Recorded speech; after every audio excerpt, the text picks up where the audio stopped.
एक समय की बात है, एक संत रोज भ्रमण के लिए समुद्र के तट पर जाया करता था। एक बार वो संत भ्रमण के लिए समुद्र के तट पर पहुंचा। समुद्र के तट पर उसने एक पुरुष को देखा जो एक स्त्री की गोद में सर रखकर सोया हुआ था। पास में शराब की खाली बोतल पड़ी हुई थी। संत यह देखकर बहुत दुखी हुआ और उसने विचार किया कि ये मनुष्य कितना तामसिक और विलासी है जो प्रातःकाल शराब का सेवन करके स्त्री की गोद में सर रखकर प्रेम लाभ कर रहा है। थोड़ी देर बाद समुद्र से बचाओ बचाओ की आवाज आने लगी। संत ने देखा एक मनुष्य समुद्र में डूब रहा है, मगर स्वयं तैरना नहीं आने के कारण संत सिर्फ देखते रहने के अलावा कुछ नहीं कर सकते थे। तब स्त्री की गोद में सिर रखकर सोया हुआ वह व्यक्ति उठा और डूबने वाले को बचाने हेतु पानी में कूद गया। थोड़ी देर में उसने डूबने वाले को बचा लिया और किनारे पर ले आया। अब संत विचार में पड़ गया कि इस व्यक्ति को बुरा कहूं या भला। वो उसके पास गया और बोला, भाई तुम कौन हो और यहाँ क्या कर रहे हो? तब उस व्यक्ति ने उत्तर दिया कि मैं एक मछुआरा हूँ और मछली मारने का काम करता हूँ।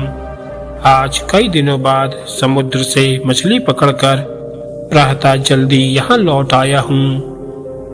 मेरी माँ मुझे लेने आई थी। इतना सुनकर संत बोला, तो फिर ये शराब की बोतल यहाँ कैसे आई? तब मछुआरा बोला, मेरे घर में कोई दूसरा बर्तन नहीं होने के कारण मेरी माँ इस बोतल में ही पानी ले आई। कई दिनों की यात्रा करके मैं थका हुआ था और सुबह के सुहावने वातावरण में मैं ये पानी पीकर थकान कम करने के लिए माँ की गोद में ही सिर रखकर सो गया। संत की आंखों में आंसू आ गए। उसे अपनी सोच पर पछतावा होने लगा और वह बहुत शर्मिंदगी महसूस करने लगा कि मैं कैसा पापी मनुष्य हूँ जो देखा उसके बारे में मैंने गलत विचार किया, जबकि वास्तविकता अलग थी। तो दोस्तों, इस छोटी सी कहानी से हमें ये सीख मिलती है कि दूर खड़े होकर सामने का दृश्य देखकर मन में कभी भी गलत विचारधारा पैदा मत करो। यदि कोई शंका आए तो सच का पता करो, क्योंकि अक्सर आंखों देखा भी सच नहीं होता। जरूरी नहीं कि जो दूर से दिखे वो सच ही हो, उसका कोई और अर्थ भी हो सकता है।